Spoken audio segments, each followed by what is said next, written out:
pastinya. Pastinya. Pakai di sini aja kalau mau. Siang Dokter Amel. Dok, sebenarnya apa sih yang berkaitan dengan masalah pori-pori ini? Ya, jadi sebenarnya pori-pori itu merupakan pembukaan menuju folikel rambut, di mana di dalamnya terdapat kelenjar yang memproduksi kelenjar minyak. Nah, sebenarnya pori-pori ini bisa tersumbat karena berbagai macam faktor. Nah, pori-pori ini tersumbat bisa karena penumpukan sel kulit mati, di mana pada Oke, siap. dari awal ya. Ya. Oke, bisa kita lanjutkan masalah pori-pori tadi gimana, Dok? Ya, ini dari awal. Ya. Jadi sebenarnya pori-pori itu merupakan pembukaan menuju folikel rambut, di mana di dalamnya terdapat kelenjar minyak, terdapat kelenjar yang memproduksi minyak. Nah, pori-pori itu dapat tersumbat karena berbagai macam faktor. Salah satunya adalah karena penumpukan sel kulit mati, minyak berlebih. Nah, pada saat minyak itu berlebih di dalam pori-pori, pori-pori itu akan lengket dan akan menjebak si sel kulit mati sehingga pori-pori itu akan tersumbat. Nah, pada saat pori-pori itu tersumbat oleh sel kulit mati, terus oleh minyak, nah pori-pori ini yang tadinya kecil dia akan meregang dan akan membesar, sehingga membuat penampakan pori-pori menjadi lebih besar. Kelihatan lebih besar. Ya, Itu betul. dipicu apa biasanya, Dok? Nah, biasanya dipicu yang pertama penumpukan sel kulit mati, terus minyak yang berlebih, atau karena bisa juga disebabkan karena sumbatan yang lain, bisa karena kotoran atau debu atau sisa kosmetik yang kalian pakai sehari-hari. Begitu. Itu bisa mungkin faktor genetik juga nggak, Dok? Faktor genetik bisa menyebabkan pori-pori besar. Kan kalau faktor genetik kan lebih ke arah produksi minyak yang berlebih ya. Orang-orang yang dengan tipe kulit yang berminyak itu biasanya pori-porinya akan lebih besar dan lebih meregang. Oke, itu bisa hilang nggak? Bisa. Mungkin treatmentnya bisa dijelasin, Dok? Ya, jadi sebenarnya pori-pori yang besar itu bisa menjadi kecil atau bisa menjadi lebih rapat lagi. Ada berbagai macam cara yang bisa kita lakukan, baik itu di rumah ataupun di klinik. Nah, kalau misalnya di rumah bisa menggunakan scrub.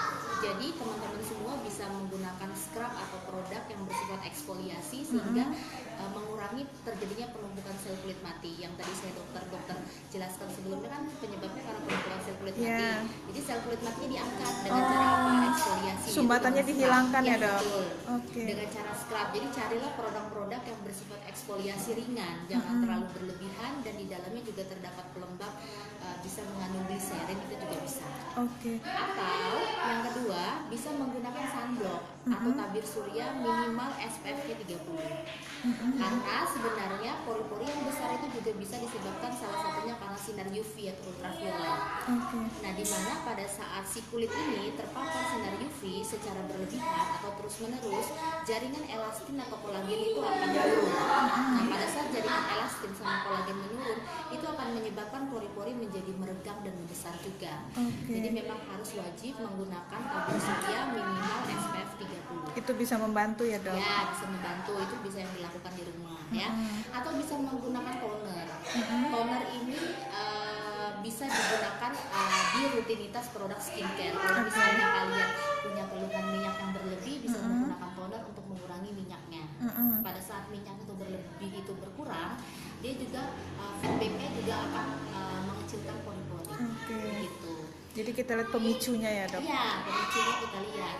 Nah, tapi kalau misalnya dengan cara ini si pori-pori itu juga tidak mengecil, bisa minta bantuan klinik atau dokter. Nah, kalau misalnya di klinik itu ada beberapa prosedur yang bisa kalian jalani. Misalnya itu adalah chemical peeling. Nah, chemical peeling ini adalah proses pengolesan bahan kimia tertentu, di mana si chemical peeling ini berfungsi untuk mengangkat penumpukan sel kulit mati tadi. Sehingga terjadi pengelupasan yang tadinya sel kulit mati banyak itu dikelupas dan akan tergantikan sel kulit baru yang lebih cerah, terus lebih sehat, sehingga pori-pori yang tadi besar juga menjadi kecil. Itu bisa rutin dilakukan, Dok? Bisa rutin dilakukan 1 bulan 1 kali. Atau misalnya selain chemical peeling bisa menggunakan mesoterapi. Mesoterapi itu dia suatu tindakan memasukkan serum. Biasanya digunakan serum growth factor atau serum faktor pertumbuhan yang nantinya akan menutrisi jaringan kulit yang rusak menjadi jaringan kulit yang sehat menggunakan metode jarum-jarum kecil. Jadi jarum-jarum kecil yang berukuran nano ini akan diputar ke kulit dan akan dimasukkan serum growth factor. atau bisa menggunakan PRP, platelet rich plasma, yang menggunakan plasma darah kita sendiri. Oke. Itu juga fungsinya untuk meremajakan kulit, untuk mengecilkan pori-pori, atau menggunakan teknologi yang paling modern yaitu laser.